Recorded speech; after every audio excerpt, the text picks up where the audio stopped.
Warahmatullahi wabarakatuh. Waalaikumsalam warahmatullahi wabarakatuh. Alhamdulillahilladzi bi'izzatihi wa bini'matihi tatimmus shalihat. Wa salatullahi ta'ala wa salamu ala sayyidina Muhammadin alladzi ayyadahu Allahu ta'ala bi anwa'il mu'jizat wa ala alihi wa ashabihil mutafaddilina bi anwa'il khairat. Salatu wa salaman daiman mutalazimain min sa'atina aw min lailatina hadhihi ila yaumil qiyamah wa huwa yaumul halaki wan najat, amma ba'du.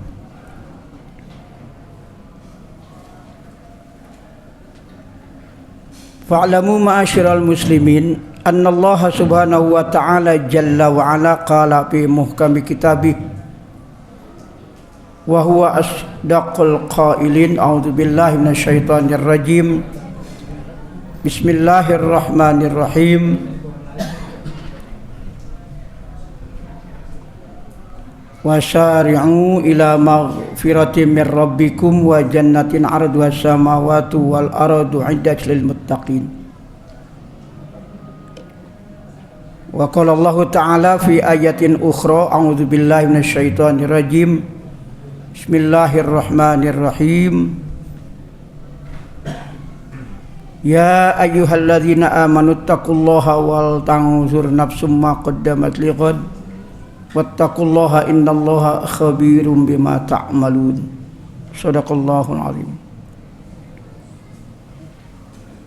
Yang terhormat guru kita yang mulia, yaitu al-mukarram wal muhtaram al-alim al-allamah ad-da'i ilallah, yakni Bapak Kiai Haji Dr. M. Lutfi matta'anallahu bituli hayatih wa nafa'anallahu bi'ulumih fid dini wa dunya wal akhirah, amin ya rabbal alamin. Yang terhormat Bapak Ketua RW 005 Kelurahan Cipondoh, yaitu Bapak Suharno SEMM. Yuk kita doakan bersama, mudah-mudahan beliau senantiasa diberikan kesabaran dan ketabahan oleh Allah, sehingga beliau mampu menjalankan tugasnya sebagai ketua RW sesuai dengan konsepsi Al-Quran, amin ya rabbal alamin. Yang terhormat Bapak Ketua Masjid Jami Al-Hijrah, itu Bapak Rusdianto. Yuk kita doakan bersama, mudah-mudahan beliau pun diberikan kesabaran dan ketabahan pula oleh Allah Subhanahu wa ta'ala, sehingga beliau selalu tulus dan ikhlas memimpin masjid ini dengan mengindahkan nasihat-nasihat dari sesepuh kita yang mulia, yaitu al-mukarram wal muhtaram Bapak Ustadz Lutfi. Yang terhormat para sesepuh, para tokoh masyarakat, para ustadz wal hujjat yang tidak saya sebutkan satu persatu, khawatir menyita waktu. Bapak-bapak, ibu-ibu yang saya hormati dan tidak lupa pula, yaitu para remaja Islam Masjid Jami Al-Hijrah, baik putra maupun putri yang saya cintai. Pada pertemuan kita di malam yang ke-12 di bulan Ramadan, salah ya? 11. Maaf, maklum ustadznya anggota PDI, penurunan daya ingatan.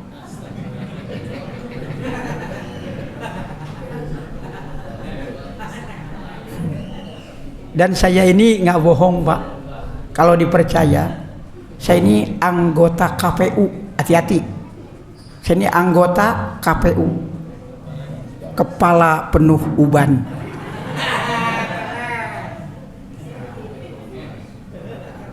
Dan tadi saya baru pulang dari kampung, dari Purwakarta, dengan terburu-buru aturan naik kereta, turun di Kalideres, turun di Poris, takut nggak keburu. Begitu turun dari kereta langsung naik ojek, tukang ojeknya baru entah orang mana, dibawa ke Blok Tempe ke sono. Bang, abang bukan orang sini. Bukan Pak, ini mah Blok Tempe. Ayo bang ke sono lagi, balik lagi. Balik lagi malah ke pintu gerbang Poris. Mana saya masih pulang Pak ya, malah ini nyasar-nyasar. Ayo bang, balik lagi, terusin. Bapak tahu jalannya? Tahu. Sampai sini aturan 10.000 saya bayar 30, kasihan. Dan saya merasa yakin nanti akan diganti oleh Pak Ustadz Lutfi. Maaf Pak Ustadz. Maaf Pak Ustadz, maaf. Maaf ya. Ini bukan apa? Bukan ngasih tahu, bukan. Bukan. Ya Allah. Hadirin bangga, bahagia ini saya malam ini. Speakernya bagus. Kemudian yang hadirnya masih tetap di malam ke, nggak saya sebutin takut salah. Di malam ke masih banyak nih. Sebagian orang sudah ada yang pulang kampung. Di kompleks ini kayaknya masih tetap. Sehingga timbul pertanyaan dari lubuk hati yang paling dalam. Jumlah jemaah yang segini banyaknya nggak pada pulang kampung, apa benar ingin tarawehnya tamat sampai sebulan, atau Pak memang nggak ada duit buat pulang? Jawabannya ada di bapak-bapak semua. Namun sungguh sekalipun demikian saya merasa husnudon, baik hati, insya Allah bapak-bapak ingin menamatkan tarawih 1 bulan, karena kesempatan ini hanya 1 bulan dalam 1 tahun. Kapan lagi? Nggak ada tarawih di luar bulan suci Ramadan. Saya mah ibadah mau sungguh-sungguh. Sekalipun di luar bulan suci Ramadan pun saya mau tarawih Pak Ustadz. Itu namanya oon. Tarawih adanya di bulan suci Ramadan. Maka yuk kita gunakan saat-saat yang berbahagia ini untuk meningkatkan prestasi ibadah kita kepada Allah Subhanahu wa taala, baik itu ibadah yang bersifat sosial maupun ibadah yang bersifat ritual, terutama sholat wajib yang 5 waktu yang diiringi dengan sholat sunat, di antaranya sholat sunat tarawih. Sholat sunat yang penuh dengan ketenangan, nggak gedebak-gedebu. Pak Ustadz kok di tempat lain tarawihnya kok Bilalnya pertama suka ngomong begini, sallu sunnatat tarawih rak'ataini jama'atan rahimakumullah. Apa itu salah? Tidak.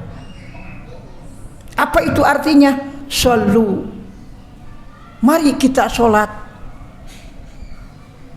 Sholatan sunatat tarawih, yaitu sholat sunat 2 rakaat. Rak'ataini yaitu 2 rakaat, jama'atan serta berjamaah. Rahimakumullah, semoga Allah memberikan rahmat. Pak Ustadz kok di sini nggak pakai itu? Sah tidak sah? Nggak dikituin juga sudah tahu sholat tarawih 2 rakaat, ya kan? Biar paham. Kadang suka timbul permasalahan. Kadang ayat ribu selalu sunat tarawih artinya juga nggak tahu. Bahkan ada yang jawaban sholat tarawih pun diplesetkan. Sallu sunnatat tarawih raka'ataini jama'atan rahimakumullah, kan macam-macam jawabnya. Ada yang rahimakumullah, ada yang jawab la ilaha illallah Muhammadur Rasulullah. Anak muda di belakang makan kue juga nggak apa-apa. Ini itu solu sunat tarawih itu memberitahukan yuk kita sholat tarawih 2 rakaat. Nah di sini udah pada tahu, nggak pakai solu juga nggak apa-apa. Makanya saya menyarankan kepada anak muda jangan bahasa Inggris saja yang dipelajari, bahasa Arab pun sama kita pelajari. Karena kalau kita tidak memahami bahasa Arab, terkadang suka ada jamaah khuruj dari luar negeri ke Indonesia, sama-sama gagu. Giliran membaca ayat Quran baru Allah aja. Ya ini nggak bisa ngomong Arab, itu nggak bahasa Arab. Makanya tolong bahasa Arab ini dipelajari, bukan bahasa Inggris saja ya. Bahasa Inggris laku banget di kursusan, bahasa Arab tidak. Terkadang manusia saking nggak taunya tentang bahasa Arab, ada lagu di kaset intimin ulili, itu bahasa Mesir.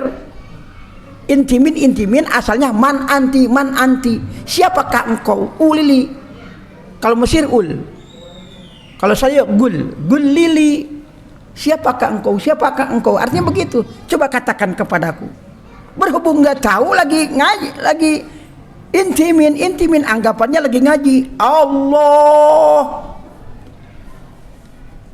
tanya lagi, kamu pintar bahasa Arab?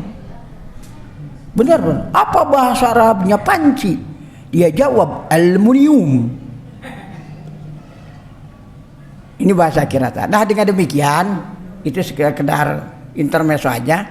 Tolong ya pelajari bahasa Arab. Tolong. Kenapa saya sedih merasa Pak? Saya ini min Majma'il Lughawi wal Fanni Ibnu Sina di Purwakarta, jauh ya. Saya keluar dari lembaga bahasa Arab dari Purwakarta, bukan mengagungkan diri. Alhamdulillah begitu ke Jakarta, katanya di masjid ada tamu dari Gontor, takutin. Kenapa? Karena nggak tahu ya, saya samperin. Ya akhi, ana masrurun jiddan biliqa'i. Dia bilang, wa ana kadzalik. Min ain? Ana min Purwakarta, jauh ya, luar biasa di Purwakarta, Jawa Barat. Cuman bahasa Inggris saya nggak bisa. Taunya I love you doang. Hadirin rahimakumullah, begitu pula di dalam bahasa Arab, ada bahasa Al-Quran, ada bahasa Arab biasa dan kampungan, itu beda. Makanya seperti saya katakan tadi, sallu sunnatat tarawih raka'ataini jam rahimakumullah, itu memberitahukan dengan bahasa Arab, laksanakan sholat tarawih 2 rakaat. Nah, di dalam melaksanakan sholat tarawih ini perlu diketahui bahwa tata caranya itu sama seperti sholat biasa. Kalau bisa mah ya kayak di sini, jangan dikurangi.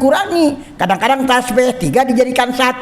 Subhana rabbiyal azim wa bihamdi, subhana rabbiyal azim wa bihamdi, subhana rabbiyal azim wa bihamdi. Dalam ruku kadang 1 doang.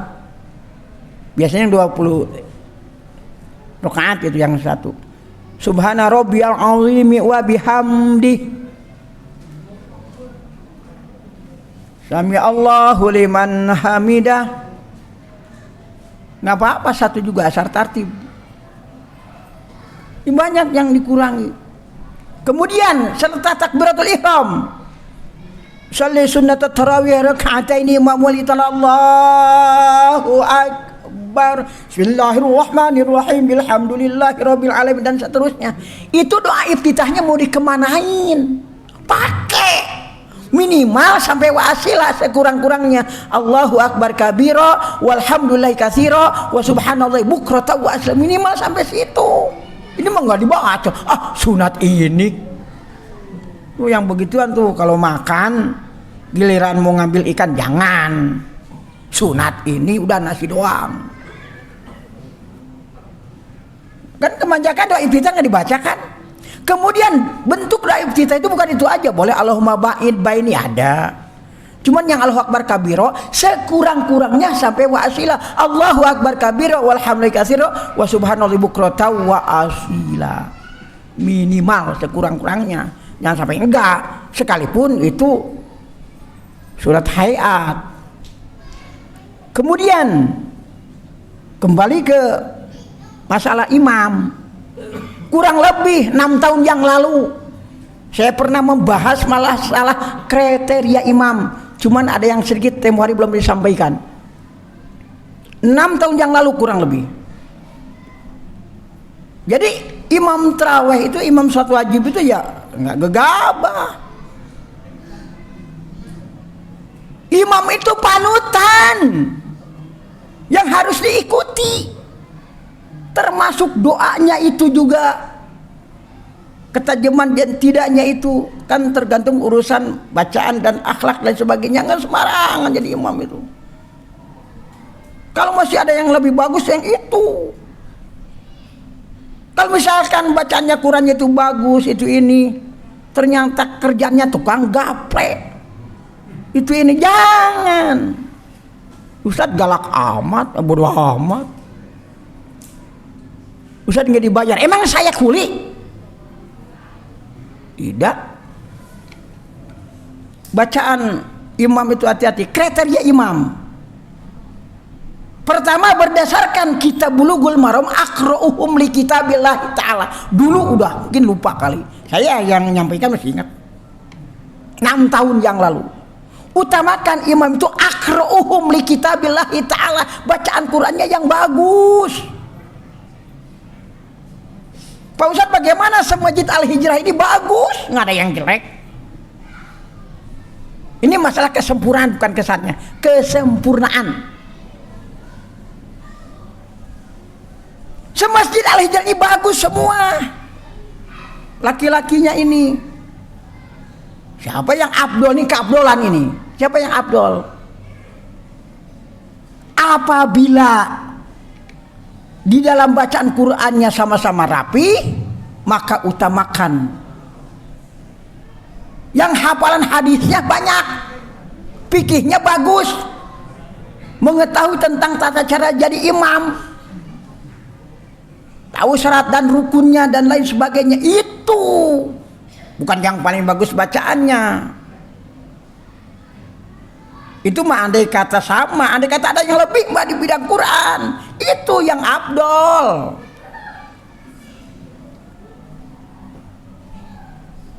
Kemudian Pak Ustadz, emang orang sini mah santri, Quran hadisnya, kitab kuningnya sama, hadisnya juga orang pintar semua.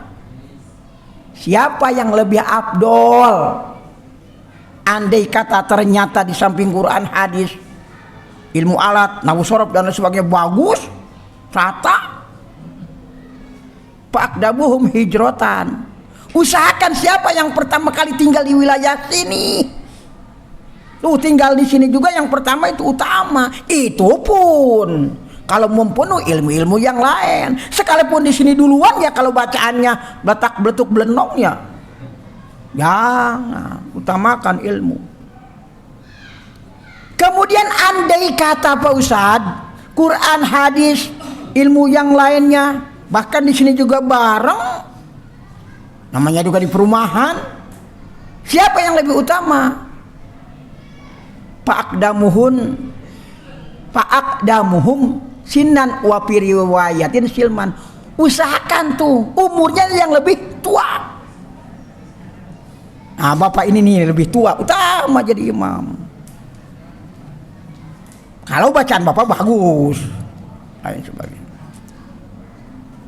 Ini didengerin apa enggak sih? Dengerin ya, tolong ya. Ibu-ibu kelihatan husuk melihat saya, apa tentang ilmunya yang saya sampaikan, atau memang ibu-ibu naksir sama saya?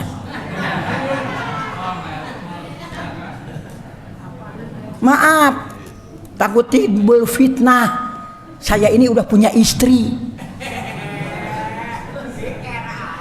Dan ibu-ibu yang ada di sini, maaf, kecantikannya jauh di bawah istri saya. Ustadz sombong amat, bini saya. Ngapain bini orang dipuji-puji, bisa-bisa digorok saya. Udah sekarang banyak fitnah itu ini, orang-orang yang berjuang di bidang agama. Jadi imam itu ya utamakan. Pertama akrahum li kitabillahi ta'ala, kedua hadis dan lain sebagainya, ketiga tinggal di sini, paling utama yang nomor keempat adalah umur. Tuh aki-aki itu urutan keempat. Urutan keempat. Ingat, imam itu tanggung jawab sampai akhirat. Diikuti jejak langkahnya. Imam ruku-ruku, imam sujud-sujud, termasuk di kala doa. Berdoa dia dijawab oleh makmum, amin, amin. Apa artinya amin? Semoga Allah mengabulkan. Ya kalau imamnya beletak benong baca doanya, apa yang dibaca nggak tahu.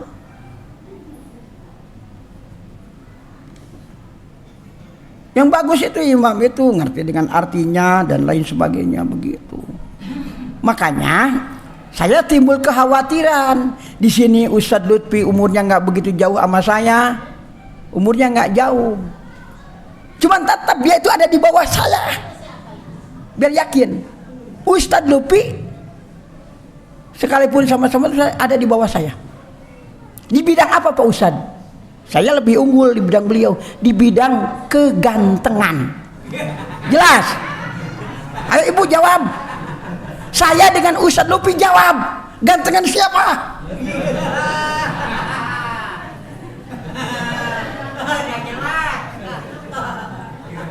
Manusia itu sama-sama punya kelebihan, sama-sama punya kekurangan. Cuman di bidang bacaan Quran bagusan beliau, makhrajnya, tajwidnya, suaranya juga enak. Makanya saya tadi di kereta bikin WA, Ustadz insya Allah malam ini saya siap datang untuk jadi imam tarawih dan kultum, tapi saya tidak bersedia untuk jadi imam sholat isya.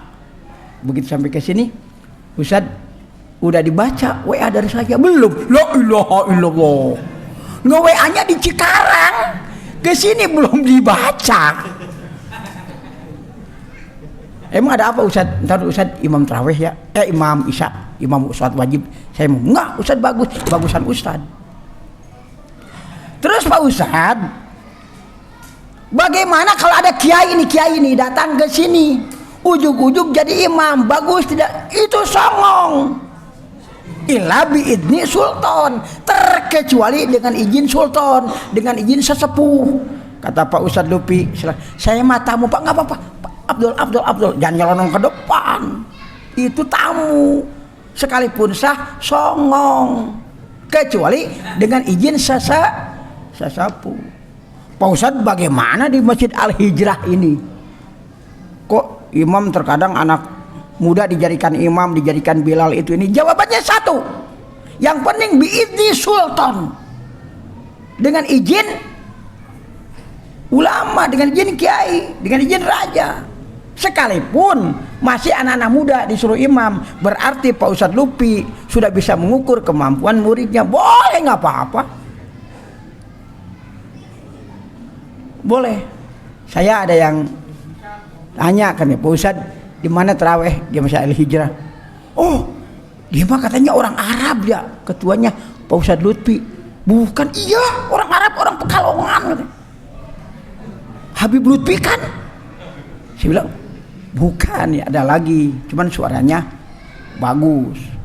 Jadi sekalipun anak-anak ini masih muda, kan tadi Abdul orang tua kan, itu ini. Yang penting biizni sultan, dengan izin sesepuh, dengan izin pengurus, nggak jadi masalah. Cuman sesepuh di sini maksudnya yang mumpuni tentang bacaan Quran. Makanya kalau menyalahkan seseorang itu, yang menyalahkannya itu siapa? Terkadang yang ini salah-salahin. Yang tahu tempe bagus tukang tempe, yang tahu tahu bagus tukang tahu. Yang tahu bacaan Quran bagus, yang ahli di bidang itu. Manusia sama-sama punya kekurangan, sama-sama punya kelebihan. Untuk itu yuk kita tanamkan rasa toleransi di dalam dada, agar kita mau dan mampu menghargai akan prestasi dan reputasi seorang dalam karirnya, sehingga kehidupan kita selaku individu dalam masyarakat dapat hidup rukun serta damai, aman, tentram dan sentosa penuh kebahagiaan. Jelasnya siapapun yang jadi imam itu ada izin dari sesepuh, boleh-boleh saja. Sebelum saya mengakhiri dengan ucapan salam, saya akan memberikan pantun dulu. Boleh kan? Dari Purwakarta naik kereta menuju Cikarang.